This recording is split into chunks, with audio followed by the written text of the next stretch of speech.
Quick little video. I couldn't handle it. I had to mess with the trigger. But take the gun down. Everybody knows how to freaking do that. As far as getting the rest of the safeties off and the mag well, punch the pin out. Mag well comes off. Your mainspring comes out.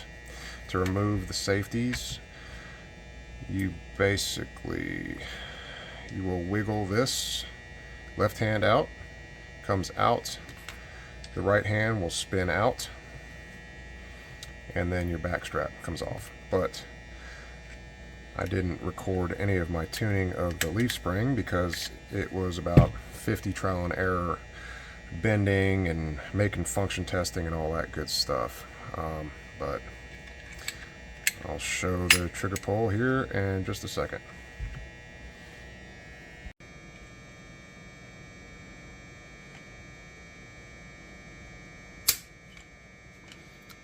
Sub 3 pounds. I'm gonna leave it right there. Go ahead and function test it, see if we get any hammer follow. If we don't, then I'll go a little bit lighter. So got some extra parts I'm gonna play with. Recoil springs, a different mag release. It's threaded on this one side so I can install my mag button. Tried it out at a match I was at last weekend, and a 3-pound trigger on it worked fine. No hammer follow, anything like that. So also ended up getting an extra leaf spring just to play around with. Don't need it though. So we'll go ahead and get all this stuff installed and see what it feels like. Well, so much for the mag release. This is the this is the Dawson. This is the factory. See where the retainer is? And the retainer on here. That won't work. Also, this is too thick. So don't waste your money and get a Dawson mag release. Alright, so I got the light load spring in. I also added a shock buff to it, but that should work.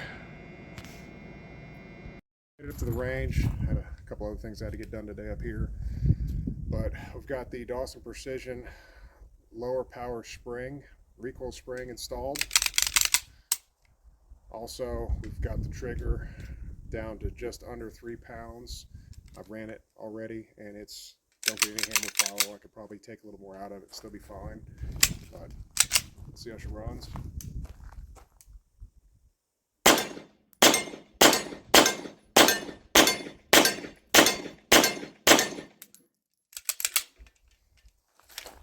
Not too bad.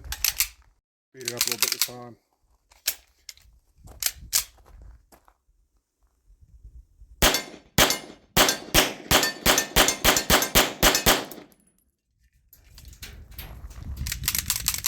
Alright, I'll go ahead and swap the next higher power spring into it just to see what kind of return to zero difference I'm getting with this particular load.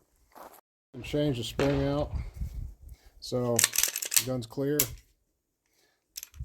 Pull the slide back until you hit that little notch. Pop the slide lock out. Slide the slide off. Alright, so next thing we're going to do, we're going to take our included paper clip, push this all the way through, stick it in there. It's going to catch on the retainer.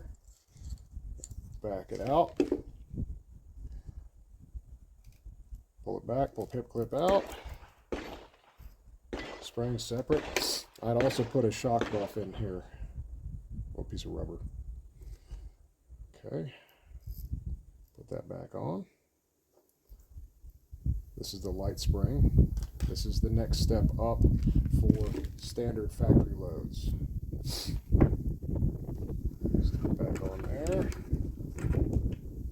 Find the hole. Back like that. Barrels in there. Push pressure on it. Paper clip come out. It's all back together. Assemble the slide. It's not quite centered on there. There it goes. Okay.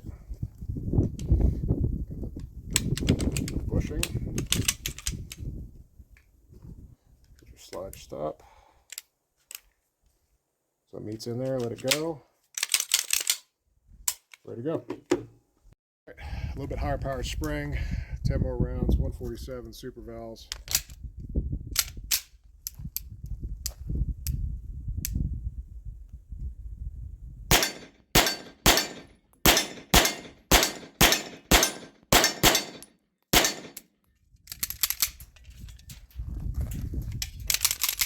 Feels about a little, it feels similar.